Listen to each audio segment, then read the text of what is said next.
نہایت ہی تکلیف دہ اور ناقابل برداشت بات ثابت ہوتی ہے۔ لیکن یہاں خداوند یسوع مسیح مزید یہودیوں کو گویا کہ ذکر کرنے یا انوائے کرنے کے لیے یا ان کی کوریکشن کرنے کے لیے مزید وضاحت کرتے ہوئے کہتے ہیں کہ ابراہیم خوش ہوا اس دن کے لیے جس دن اس نے مجھے دیکھا۔ ابراہیم نے خداوند یسوع مسیح کو کب دیکھا؟ اس کا حوالہ ہم پڑھتے ہیں پیدائش کی کتاب 18 باب کی پہلی آیت میں۔ یہاں خداوند یسوع مسیح بار بار یہودیوں کے ساتھ بحث میں انہیں یہ یقین دلانے کی کوشش کر رہے ہیں کہ میں ہی وہ ہوں جو ابراہیم پر ظاہر ہوا، اور میں وہی ہوں جو یہ دعویٰ کرتا ہے کہ میں ہوں سو ہوں، یعنی وہی خدا جس نے یہ بات موسیٰ سے مخاطب ہو کر کہی تھی۔ اب یہودیوں کے لیے یہ کفر تھا، کیونکہ احبار کی کتاب لیویٹیکس 24:16 احبار 24 باب کی 16 آیت میں ہم پڑھتے ہیں کہ جو خدا کے نام کی تکفیر کرے، کفر کرے، وہ واجب القتل ہے، اسے مارا جائے۔ تو یہودیوں کے نزدیک یہاں خداوند یسوع مسیح گویا خدا کے نام کی تکفیر کر رہے تھے، کفر کہہ رہے تھے، خود کو خدا کے ساتھ خدا کے برابر ٹھہرا رہے تھے، لہٰذا وہ کفر کے بلاسفیمی کے مرتکب ہو رہے تھے، گویا کہ وہ ان کے نزدیک واجب القتل تھے۔ لیکن خداوند یسوع مسیح اسی میں ہوں کی طرف اشارہ کر رہے تھے جس کا ذکر ہم نے پیدائش کی کتاب میں دیکھا، اور وہی ہستی ہمیں یسایہ کے صحیفے 41 باب کی 4 آیت میں نظر آتی ہے کہ میں ہی اول و آخر ہوں اور میں وہی ہوں۔ خداوند یسوع مسیح اپنے شاگردوں کو بھی یوحنا 13 باب 19 آیت میں کہتے ہیں کہ میں نے یہ سب باتیں تم سے اس لیے کہہ دی کہ جب یہ پوری ہوں تو تمہیں معلوم ہو کہ میں وہی ہوں۔ تو خداوند یسوع مسیح بار بار خود کو خدا کے ساتھ ہمیشہ سے موجود ہونے کا ذکر کرتے دکھائی دیتے ہیں، جو کہ یہودیوں کے لیے نہایت ہی ناگوار تھی، کیونکہ وہ اس بات پر فخر کرتے تھے کہ وہ ابراہیم کی اولاد ہیں۔ اب یہاں ایک اور بات بھی ہمارے سامنے آتی ہے کہ جب یوحنا بپتسمہ دینے والے کا مکالمہ یہودیوں سے، فقیہوں اور فریسیوں سے ہوتا ہے، تو وہ بھی یوحنا بپتسمہ دینے والے سے پوچھتے ہیں کہ تو کون ہے اور کس کی اتھارٹی سے تو یہ پریچنگ کرتا ہے؟ تو وہ بھی ان سے یہی کہتا ہے کہ تم اس بات پر بڑا فخر کرتے ہو کہ تم ابراہیم کی اولاد ہو، لیکن اگر خدا چاہتا تو وہ پتھروں سے بھی ابراہیم کے لیے اولاد پیدا کر سکتا تھا، تو تم کس بات پر فخر کرتے ہو؟ لیکن یہودیوں کے لیے خود کو ابراہیم کی اولاد ظاہر کرنا بہت بڑی اور نہایت ہی قابل فخر بات تھی، جس کا وہ آج تک فخر کرتے ہیں۔ اپنی مسیح کے ساتھ بحث میں یہودی مسیح کی اس دلیل یا اس دعوے سے اس قدر غصے میں آتے ہیں کہ وہ مسیح پر الزام لگاتے ہیں کہ تو ایک سامری ہے، گویا کہ تیری پیدائش بھی نقل کفر ناباشد مشکوک ہے، کیونکہ ہم تو ابراہیم کی نسل سے ہیں، لیکن تیری نسل تو گویا سامریوں سے جا ملتی ہے، جن کے بارے میں وہ نہایت ہی منفی اور برے نظریات رکھتے تھے۔ بائبل مقدس میں تقریباً 12-13 یا اس سے بھی زیادہ مرتبہ یہ فریز آتی ہے، ابراہیم، اسحاق اور یعقوب کا خدا۔ اب یہودی اس فریز کو یا اس بات کو لے کر بھی بڑا فخر کرتے تھے کہ دیکھیں خدا ہمارا خدا ہے، ہم اس کے چنیدہ چوزن پیپل ہیں۔ تو ان کے لیے یہ بڑی فخر کی بات تھی۔ گلتیوں کے نام پولس رسول کے خط کے 3 باب کی 7ویں آیت میں ہم پڑھتے ہیں، پولس رسول لکھتے ہیں، یہودیوں سے یہ مخاطب ہو کر کہتے ہیں کہ در حقیقت جو ایمان والے ہیں، جو خدا پر ایمان رکھتے ہیں، وہی حقیقت میں ابراہیم کی اولاد ہیں، نہ کہ صرف جسمانی لحاظ سے جو ابراہیم کی نسل سے آگے چلتے آ رہے ہیں۔ اب یہاں یہودیوں کا جو سب سے بڑا مسئلہ تھا اور اب بھی ہے، وہ یہ ہے کہ وہ ابراہیم سے خود کو جسمانی لینیج یا نسل سے تعلق رکھنے کی بنا پر بڑا فخر کرتے تھے اور اب بھی کرتے ہیں۔ اور یہاں اسلام کا بھی اگر ذکر کیا جائے تو مسلمان بھی خود کو اسی طرح سے اشمائیل کے حوالے سے یہودیوں کی طرح اس بات کو لے کر فخر کرتے ہیں کہ ہمارا ابراہیم کی امت یا نسل سے تعلق ہے۔ مسیحیت کے لیے یہ کوئی بڑی بات نہیں۔ مسیحیت میں بائبل مقدس کے مطابق ابراہیم سے وہی تعلق رکھتے ہیں جو ابراہیم کی طرح ایمان رکھتے ہیں، یعنی ابراہیم کی فزیکل نسل سے تعلق رکھنا کوئی بڑی بات نہیں، بلکہ ابراہیم کی حقیقی نسل وہ ہیں جو اسپرچولی، روحانی طور پر خدا پر ایمان رکھتے ہیں، جسے ہم کہتے ہیں the spiritual Israel۔ اب ایک اور بات یہ کہ مسیح جو آنے والا مسیح ہے، یہودیوں کے لیے بائبل مقدس کے مطابق اسے ابراہیم کی نسل سے ہی آنا تھا، لیکن چونکہ وہ مسیح کو ابراہیم کی نسل سے مانتے ہی نہیں تھے، لہٰذا ان کے لیے مسیح کے خلاف بولنے کا یہ بھی ایک موقع تھا۔ لیکن یہاں یہ بھی کہنا بہت ضروری ہے کہ اس سے پہلے ابراہیم سے یہ وعدہ کیا گیا، یہ وعدہ تو آدم سے باغ عدن میں بھی کیا گیا تھا کہ تیری نسل سے، پیدائش 3:15 آئے، جب آدم اور حوا آزمائش میں پڑتے ہیں، گناہ کرتے ہیں، تو ان کے ساتھ بھی خدا نے یہ وعدہ کیا تھا کہ تیرے سیڈ سے، تیری نسل سے مسیح آئے گا جو ابلیس کے سر کو کچلے گا اور بنی نوع انسان کی نجات کا باعث بنے گا۔ اب یہ تو کچھ باتیں ہوئیں ابراہیم اور مسیح کے جسمانی اور روحانی وجود کے حوالے سے، مسیح کے ازلی ہونے سے اور ابراہیم کی انسانی اور فانی حیثیت ہونے کے حوالے سے۔ خداوند یسوع مسیح کا وجود تو ازلی اور ابدی ہے، لہٰذا مسیح کے ماننے والوں کا مذہب مسیحیت ابراہیم سے کیسے جوڑا جا سکتا ہے؟ مسیح کا وجود اور مقام تو ابراہیم سے کمپیئر ہی نہیں کیا جا سکتا، تو پھر ان کے نام سے جانا پہچانا جانے والا مذہب ابراہیمی مذہب کیسے ہو سکتا ہے؟ اب چلتے ہیں کچھ تھیولوجیکل ایشوز پر، جن کی روشنی میں ہم دیکھیں گے کہ مسیحیت ابراہیمی مذہب ہو ہی نہیں سکتا۔ یہودی تورا کو مانتے ہیں جس میں 613 قوانین ہیں جو انہوں نے اخذ کر رکھے ہیں اور جن پر وہ عمل کرنے کی کوشش کرتے ہیں۔ تورا جسے پینٹاٹیوک بھی کہا جاتا ہے، اور اس کے علاوہ تالمود جو کہ یہودیوں نے خود تورا کی ایک کامنٹری کے طور پر تیار کی، اور اس کی تکمیل 613 AD میں ہوتی ہے۔ یہ وہ سورسز ہیں یا وہ اسکرپچرز ہیں جو یہودیوں کے لیے قوانین ہیں، پیدائش، موت، شادی، کھانا پینا، خوراک، طلاق، بیاہ، جائیداد کے حوالے سے قوانین، سول لاز، معاشرتی قوانین، مذہبی طور پر دیکھا جائے تو دعائیں، مناجات، قربانیاں، سیرمونیل لاز، ریچولز، مقدس ایام، عیدیں، دن، سبت وغیرہ کے حوالے سے یہ ساری چیزیں تورا اور تالمود میں پائی جاتی ہیں جن پر یہودی عمل کرتے ہیں۔ یہودیوں کا ماننا ہے کہ اولڈ ٹیسٹمنٹ، جسے مسیحی اولڈ ٹیسٹمنٹ کہتے ہیں، یہودی اسے اولڈ ٹیسٹمنٹ نہیں کہتے، ان کے لیے وہی بائبل ہے، اس کے آخری صحیفے کے بعد کوئی نبی نہیں آنے والا۔ یہودیوں کے نزدیک موسیٰ سب سے بڑے نبی تھے اور وہ موسیٰ کی شریعت کے ہی پیروکار ہیں۔ اسلام کے مطابق پیغمبر اسلام آخری نبی تھے اور ان کے بعد کوئی نبی نہیں آنے والا۔ اب خداوند یسوع مسیح کے الفاظ اگر دیکھیں تو وہ یہ کہتے ہیں کہ یوحنا بپتسمہ دینے والے سے بڑھ کر کوئی اس دنیا میں پیدا ہی نہیں ہوا۔ متی 11:13 مسیح کے مطابق وہی آخری نبی بھی تھے۔ خاص طور پر اگر اولڈ ٹیسٹمنٹ کی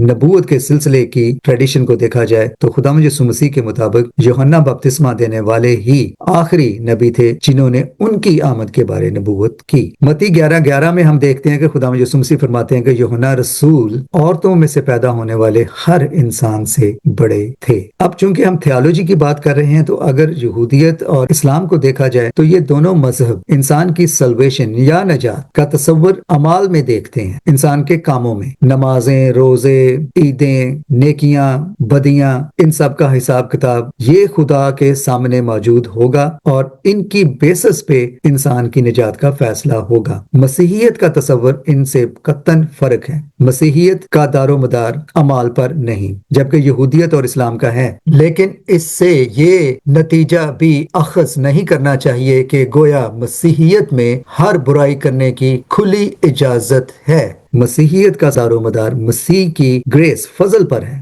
جو ہمیں ان کی صلیب پر قربانی سے حاصل ہوتا ہے۔ تو اگر اسلام اور یہودیت خود کو ابراہیمی مذہب کہتے ہیں تو ٹھیک ہے، وہ کہہ سکتے ہیں کیونکہ ان دونوں کی تھیالوجی ملتی جلتی ہے، یہاں تک کہ آخرت کا تصور، یہودیت میں جو آخرت کا تصور ہے وہ ویسا نہیں جو مسیحیت میں آخرت کا تصور ہے کہ ہم خدا کے ساتھ، مسیح کے ساتھ ابدی زندگی گزاریں گے۔ اسلام کا آخرت کا تصور جنت کا تصور ہے اور وہ جنت کا تصور مسیحیت کے جنت کے تصور سے قطعاً فرق ہے اور یہودیت کے تصور سے بھی بہت حد تک فرق ہی ہے۔ یہودی یہ مانتے ہیں کہ کوئی کسی کے لیے کفارہ نہیں دے سکتا، لہٰذا مسیح کا صلیب پر جان دینا انسانیت کے لیے کفارہ نہیں بنتا۔ وہ حزقیل نبی کے صحیفے میں لکھی ہوئی بات کہ جو روح گناہ کرے گی وہی اس کی سزا پائے گی، لہٰذا مسیح کی قربانی گناہوں کی معافی یا نجات کا باعث نہیں بن سکتی۔ تو اگر یہودی ابراہیمی مذہب کے ماننے والے ہوتے ہوئے یہ عقائد رکھتے ہیں تو پھر مسیحی عقائد رکھنے والے یہودیوں جیسے